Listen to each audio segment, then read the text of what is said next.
ahora. No, sí, vamos, señores, nos metemos en la nutrición, por supuesto. Recibimos a licenciada Paula Rodríguez con este aplauso, nutricionista. Gracias. ¿Cómo andás? ¿Cómo estás? ¿Todo bien? Bienvenida. Gracias. Andás en tele, en stream, digamos, no es primera vez. Y ahí estamos de a poco. Claro. Bueno, bienvenida. Gracias. Hoy vamos, para todos ustedes también, de los trastornos de la alimentación. Pero quería arrancar, hay muchas preguntas, pero ¿cómo nos damos cuenta como padres, como hermanos quizá, novios, novias, como amigos, donde, che, me parece que Pepito tiene ya un trastorno de alimentación? Bien. Vamos desde eso básico. ¿Cómo me doy cuenta? ¿Cuáles son las alarmas? Bien. Después nos metemos un poquito más profundo. Bueno, si querés para arrancar podemos hablar de qué son, ¿no? ¿Qué son los trastornos de la conducta alimentaria? Siempre decimos que son patologías del orden de la salud mental, es decir, lo vamos a encontrar dentro de los manuales, ¿sí?, que describen los trastornos mentales. Sí.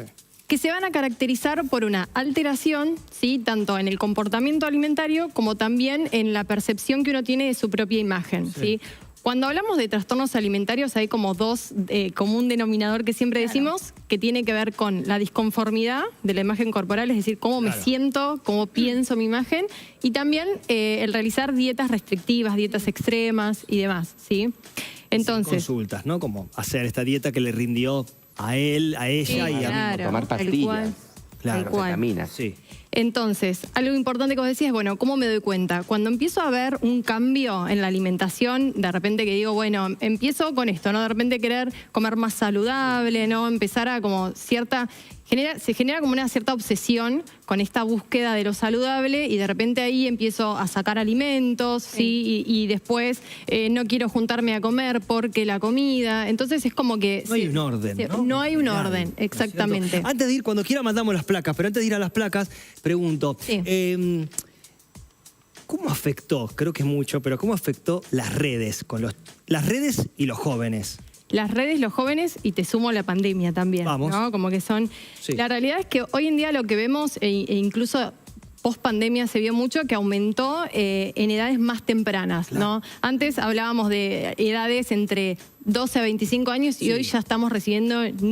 Hablo de niñas por ahí porque es el factor de riesgo. Ser mujer ya de por sí es un factor de riesgo de un trastorno alimentario. Hoy en día se ve que está aumentando igualmente en varones, sí. Pero bueno, la realidad es que estamos recibiendo pacientes desde los 9 años o antes. Y eso obviamente que el exceso de redes sociales, de información... las imágenes, ¿no? Que las chicas, los chicos quieren ser como tal persona. O ven, ¿no? Cómo llegó, mirá cómo llegó él a este cuerpo o ella, ¿no es cierto? Bueno, esto que decís es súper importante porque tiene que ver con la diversidad corporal, ¿no? Claro. Esta cosa de ver un cuerpo y creer que yo puedo tener ese cuerpo cuando en realidad los cuerpos están determinados genéticamente y además, bueno, obviamente según el estilo de vida y demás, ¿no? Y el ambiente, sí. Exactamente. Tenemos placa, lo podemos ver cuando... Ahí está.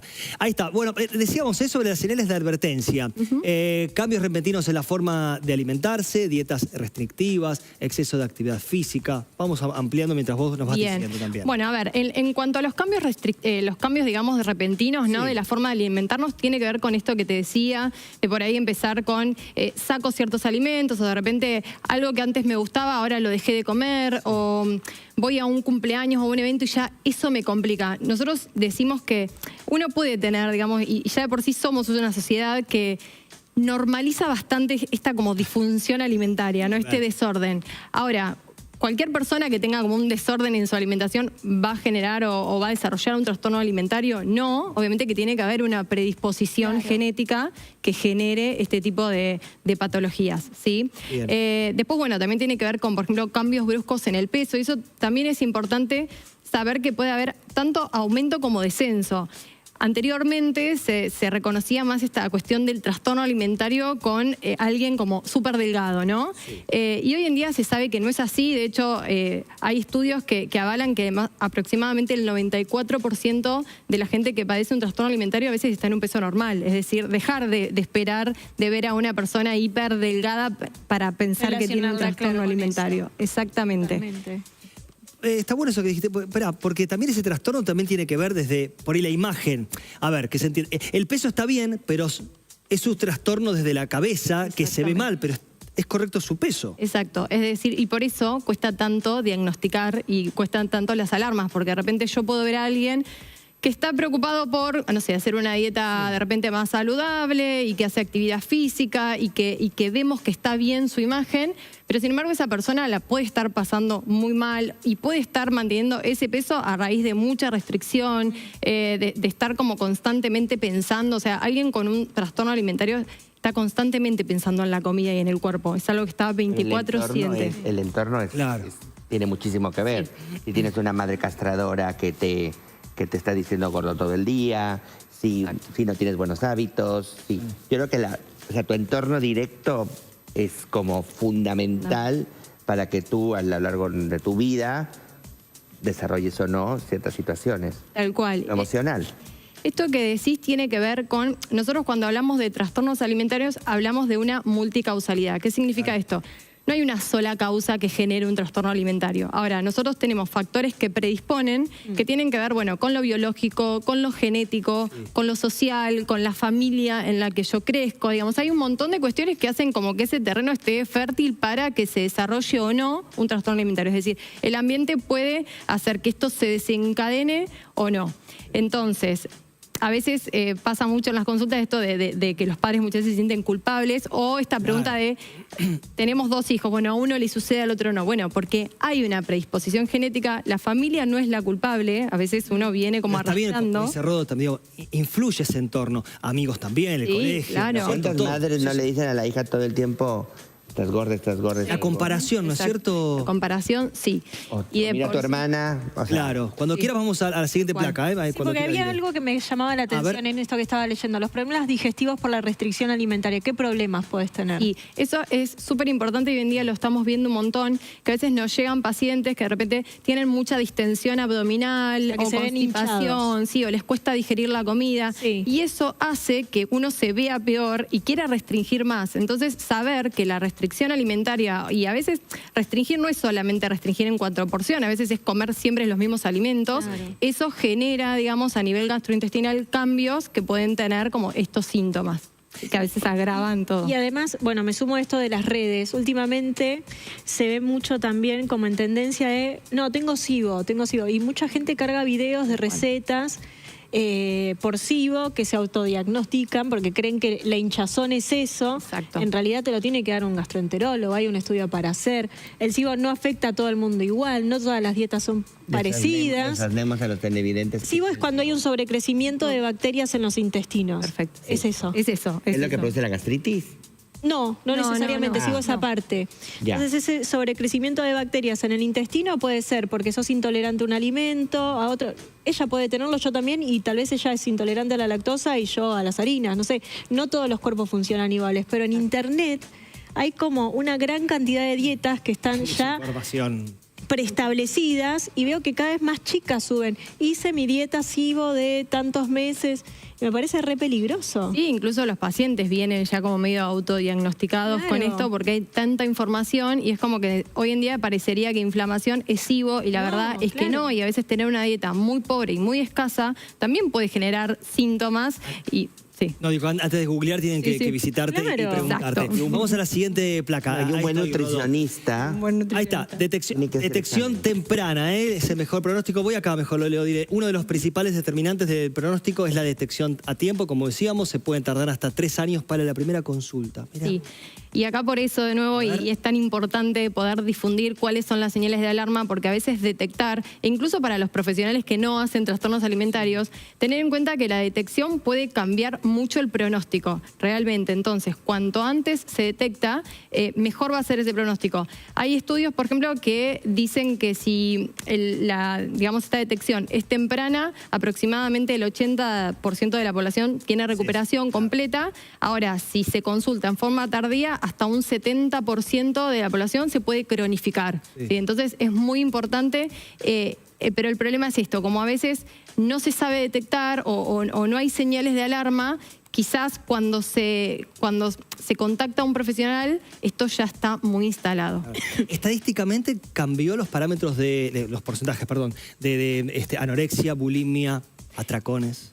Bueno, acá en Argentina no tenemos todavía cifras estadísticas que avalen, digamos, cuál es la prevalencia, O por lo pero menos en sí tu se sabe. consultorio, ¿no? Digo, uno tiene un... Uno ahí. tiene, exacto. Nosotros, más o menos digamos, las estadísticas a nivel general, se habla de entre 1 al 2% de la población que padece anorexia nerviosa, más o menos del 2 al 3% bulimia nerviosa y más del 3% trastorno por atracón. Es decir, en el consultorio lo más común o lo más frecuente hoy en día son los trastornos por atracón, sí. Qué bárbaro. Estaba pensando, ahí vamos a la última placa. Qué importante para los padres, una familia, la familia, los padres, los hijos, o los hermanos, o hijo único, quien sea. Digo, qué importante el observar al hijo o la hija, porque pasó en mi familia, esto de cuando se van al baño, Sí. cuando se paran de la mesa. Suena como, pero ¿cómo hay que observar eso también, no? Porque ahí tenés información. Exactamente. Y nosotros cuando trabajamos con un paciente con trastornos alimentarios, trabajamos con la familia. Por eso. Todo esto que vos acabas de decir son pautas de acompañamiento que la familia tiene que tener en cuenta. Claro. Y a veces es incómodo y cuando hay un trastorno alimentario nosotros decimos que es como una crisis que irrumpe en la vida familiar de esa Claro. persona, en la dinámica. Entonces, sí va a pasar que van a haber incomodidades y situaciones como, bueno, el control después de comer Claro. o quedarnos haciendo una sobremesa o por ahí conflictos que se van a desarrollar a la hora de la comida. Pero bueno, es como que toda la familia va a estar involucrada en el tratamiento y eso también cambia el pronóstico. Última placa. A ver, vamos a la siguiente. Trastornos de la conducta alimentaria. Ahí está. Mucha gente se ve saludable a pesar de estar extremadamente enfermos. Las familias no son culpables, pueden ser los mejores aliados del paciente y del equipo terapéutico. Recién un poco comentabas eso. Y los trastornos alimentarios no son una elección. Ampliamos donde vos quieras Exacto. por este lado. Bueno, en relación a lo primero tiene que ver con esto de un poco desmitificar o sacar esta idea de que el trastorno alimentario se da en personas con muy bajo peso. La realidad es que hoy en día sabemos que no es así. Y en cuanto a las familias, sí, las familias son parte importante del tratamiento. Van a tener que incluirse, obviamente, o sea, hablando más que nada por ahí en menores. Ahora, en personas adultas, también la red es muy También, importante. claro. Cambia muchísimo.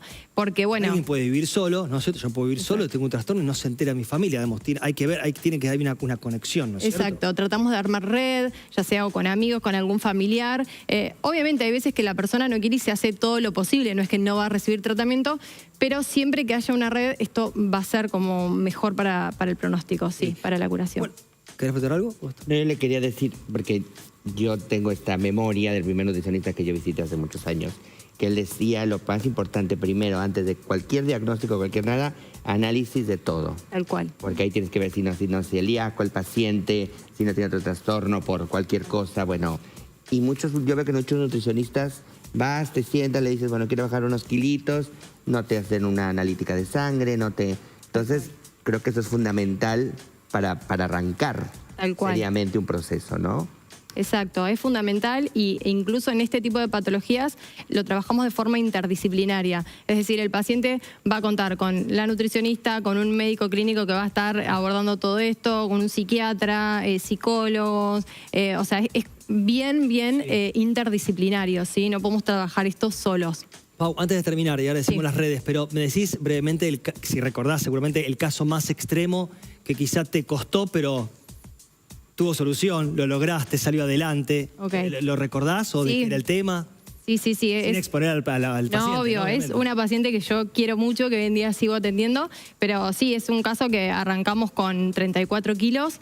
Hoy, por suerte, vamos pudiendo mejorar y todo esto va llevando tiempo porque es un proceso largo. Hay veces que los tratamientos pueden llevar de 2 años a 7 años, dependiendo cada uno. Pero bueno, por ejemplo, uno se involucra mucho. Y bueno, es una paciente que, ya te digo, arrancó, no voy a hablar de números porque en general tratamos de no hablar de la evolución del peso. Sí, una anorexia que arrancó muy grave y muy comprometida y hoy en día estamos muchísimo mejor y ahí estamos trabajando para el alta, que bueno, falta un poquito, pero ahí vamos. Escuche, digo, seguramente fuiste o sos parte... Casi una terapeuta. Indirecta, digo, de la red. De estar, ¿no es cierto? Digo, uno a veces se involucra, Sí, allá de sí. médica, ¿no es cierto? Como... uno le pone como un poquito más el corazón, ¿no es Sí, cierto? sí. Más en esos Empatía. casos extremos, por ahí. Y bueno, el tema de la empatía, de la Claro. paciencia, de poder entender lo que le está pasando al otro. Y la verdad es que poder ayudar, y cuando uno ve que estos casos mejoran y que uno mejora la relación con el cuerpo, con la comida, a mí es como que me llena el alma. Un placer tenerte. Y para que la gente también se le llene el alma, ¿cómo hace para contactarse? Bueno, mis redes son @ de Raíz Nutrición, ¿sí? viendo? Estoy siguiendo. mi amor. Ah. Bueno, y bueno, también trabajo en Equipo Libertador, que es una institución de trastornos de la conducta alimentaria, así que bueno, ahí me ¿Das pueden charlas, encontrar. ¿das charlas en general, aparte de... No tanto, pero puede bueno, pasar. puede pasar. Ahí está. Saludamos también a tu alumno, nuestro productor, a Ekel, gracias, que la trajo acá también.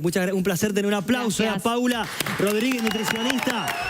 Señores, quédate que ahí hacemos un pequeño corte. Ahí venimos, dale, no te muevas de ahí, hasta las 7 te acompañamos.